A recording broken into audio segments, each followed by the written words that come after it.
Hello guys, हमारे YouTube channel में आपका स्वागत है। आज का टॉपिक है धमाकेदार, क्रेन से सामान उठाते समय कैसे बने सेफ्टी फर्स्ट वाले खिलाड़ी। क्योंकि दोस्तों, जिंदगी IPL नहीं है जहां मैन ऑफ द मैच मिलता है। यहां तो एक गलती और गेम ओवर। अब आप सोच रहे होंगे इतना सीरियस क्यों? तो भाई सीरियस इसलिए क्योंकि क्रेन से मटेरियल लिफ्टिंग करते वक्त जरा सी चूक बड़ा खतरा बन सकती है। अपनी और अपने साथियों की सुरक्षा के लिए यह जानना बहुत जरूरी है कि क्रेन को सही तरीके से कैसे यूज करें। तो आज हम आपको बताएंगे कुछ जरूरी रूल्स जिनको फॉलो करके आप बन सकते हैं क्रेन के बादशाह। और हाँ, वीडियो को लास्ट तक देखना क्योंकि बीच में मिलेंगे कुछ मजेदार जोक्स भी। तो चलिए शुरू करते हैं बिना किसी देरी के। भाइयों, जैसे आप नई गाड़ी लेते हो तो उसका इंजन, ब्रेक सब चेक करते हो ना? ठीक वैसे ही क्रेन यूज करने से पहले उसकी चेकिंग भी उतनी ही जरूरी है। इसके लिए हर क्रेन का एक रिपोर्ट कार्ड होता है जिसे हम चेकलिस्ट कहते हैं। अब ये चेकलिस्ट कौन भरेगा? आपके प्लांट में एक क्रेन चैंपियन जरूर होगा जो क्रेन का खिलाड़ी होता है। उसी से चेक कराओ कि क्रेन भाई बिल्कुल फिट है या नहीं। याद रखो, precaution is better than cure, वरना बाद में पछताओगे। दोस्तों, जैसे हमारी बॉडी को हेल्थी रहने के लिए रेगुलर चेकअप की जरूरत होती है, वैसे ही क्रेन को भी हर महीने चेकअप चाहिए होता है। और ये चेकअप कोई और नहीं बल्कि हमारे क्रेन चैंपियन भाई ही करेंगे। क्रेन चैंपियन भाई जानते हैं कि क्रेन के कौन से पार्ट्स चेक करने हैं और कब कौन सी चीज खराब हो सकती है। इसलिए उनकी बात मानो और मंथली चेकअप जरूर कराओ। क्रेन की सेहत का ख्याल रखोगे तो वो भी आपका ख्याल रखेगी। भाइयों, जैसे हमारे स्कूल में ईयरली एग्जाम्स होते थे, वैसे ही क्रेन भाई का भी ईयरली टेस्ट होता है। लेकिन डरने की कोई बात नहीं, ये टेस्ट कोई और नहीं बल्कि थर्ड पार्टी वाले भाई लेते हैं। ये थर्ड पार्टी वाले भाई बड़े तेज होते हैं, क्रेन के अंदर का पूरा सामान चेक करते हैं और फिर एक पासिंग सर्टिफिकेट देते हैं। इस सर्टिफिकेट के बिना तो क्रेन भाई को काम पे आने की परमिशन ही नहीं मिलती। इसलिए ईयरली टेस्ट जरूर कराते रहे और सर्टिफिकेट संभाल कर रखें। चैप्टर 4, लिफ्टिंग गियर्स क्रेन के हथियार। दोस्तों, क्रेन अकेले तो कुछ नहीं कर सकती। उसे भी काम करने के लिए कुछ हथियारों की जरूरत होती है जिन्हें हम लिफ्टिंग गियर्स कहते हैं। जैसे डी-शैकल, स्लिंग, पुली ब्लॉक, हुक, ये सब क्रेन के जरूरी हथियार हैं। और इन हथियारों की भी ईयरली चेकिंग होनी चाहिए, वो भी थर्ड पार्टी वालों से। लेकिन इतना ही काफी नहीं है, हर बार यूज करने से पहले खुद भी चेक कर लो कि ये हथियार ठीक से काम कर रहे हैं या नहीं। याद रखो, अपना हथियार अपनी जिम्मेदारी। चैप्टर 5, SLI, क्रेन का बॉडीगार्ड। भाइयों, क्रेन की भी एक लिमिट होती है। वो भी इंसानों की तरह ज्यादा वेट नहीं उठा सकती। लेकिन क्रेन को तो बोलकर बताना नहीं आता ना कि बस भाई अब और नहीं उठा सकता। तो इसके लिए होता है SLE।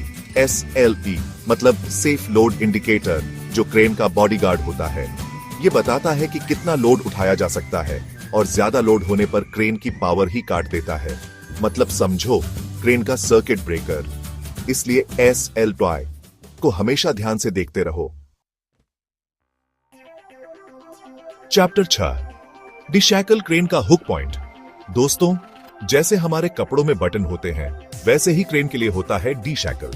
ये वो पॉइंट होता है जहां हुक को लगाया जाता है और फिर लोड उठाया जाता है। लेकिन ध्यान रहे, डी-शैकल के पिन को चेक करना बहुत जरूरी है। अगर पिन में घिसाव है या उसकी जगह बोल्ट लगा दिया है तो ये बहुत खतरनाक हो सकता है। और हाँ, पिन की चूड़ी भी चेक कर लो, कहीं खराब तो नहीं है। छोटी सी लापरवाही बड़ा नुकसान कर सकती है। चैप्टर 7, लॉर्ड चार्ट, क्रेन की क्षमता की पोथी। भाइयों, हर क्रेन की एक क्षमता होती है, जैसे हमारे पेट की होती है।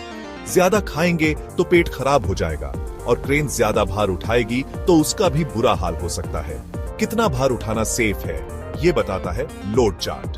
लोड चार्ट में क्रेन की क्षमता लिखी होती है, लेकिन ज्यादा तमीज नहीं दिखानी। लोड चार्ट में दी गई क्षमता का 90% ही उठाओ, तभी सेफ रहोगे। और हाँ, साइड कंडीशन और रेडियस भी देख लो, कहीं ऐसा तो नहीं कि क्रेन भाई को खड़े होने की जगह ही ना मिले। चैप्टर 8, क्रिटिकल लिफ्ट, जब खेल हो बड़ा। दोस्तों, जब दो क्रेन मिलकर कोई भारी चीज उठाते हैं या फिर भार 5 टन से ज्यादा होता है तो उसे कहते हैं क्रिटिकल लिफ्ट। ये ऐसा ही है जैसे आईपीएल का फाइनल मैच। यहाँ हर बॉल पे छक्का मारना जरूरी नहीं होता, बल्कि हर बॉल को समझदारी से खेलना होता है। क्रिटिकल लिफ्ट के लिए एक गेम प्लान बनता है, जिसे कहते हैं लिफ्ट प्लान। और ये प्लान कोई और नहीं बल्कि हमारे क्रेन चैंपियन भाई ही बनाते हैं। मतलब समझो, वो इस खेल के कैप्टन हैं। भाइयों, जैसे हमें हेल्थी रहने के लिए शरीर का बैलेंस बनाए रखना जरूरी होता है, वैसे ही क्रेन को भी लोड का बैलेंस बनाए रखना होता है। अगर एक तरफ ज्यादा वेट होगा तो क्रेन गिर भी सकती है। इसलिए जब भी स्लिंग में एक से ज्यादा लेग हो तो सुनिश्चित करें कि सभी लेग में भार बराबर बंटा हो। कभी कभी स्प्रेडर बीम का यूज भी किया जाता है लोड को बैलेंस करने के लिए। याद रखो, बैलेंस इज द की। दोस्तों, जो धीरे धीरे काम करता है वही जीतता है। ये बात क्रेन पर भी लागू होती है। कभी भी लोड को झटके से नहीं उठाना चाहिए, वरना एक्सीडेंट हो सकता है। पहले लोड को धीरे से जमीन से थोड़ा ऊपर उठाएं, फिर रोकें और चेक करें कि सब कुछ ठीक है या नहीं। अगर सब कुछ ठीक है, तभी आगे बढ़ें। याद रखो, slow and steady wins the race. भाइयों, अकेला चना भाड़ नहीं फोड़ सकता। क्रेन चलाने के लिए भी एक टीम की जरूरत होती है। एक होता है रिगर, जो लोड को हुक से बांधता है। फिर होता है सिग्नल मैन, जो क्रेन ऑपरेटर को इशारा करता है। और सबसे जरूरी होता है फोरमैन, जो पूरी टीम को लीड करता है। सिग्नल मैन भाई को एक चमकदार जैकेट पहनना चाहिए ताकि ऑपरेटर उन्हें आसानी से देख सके। और हां, सिग्नल मैन और ऑपरेटर के बीच में तो ऐसी जुगलबांडी होनी चाहिए जैसे धोनी और रोहित की होती है।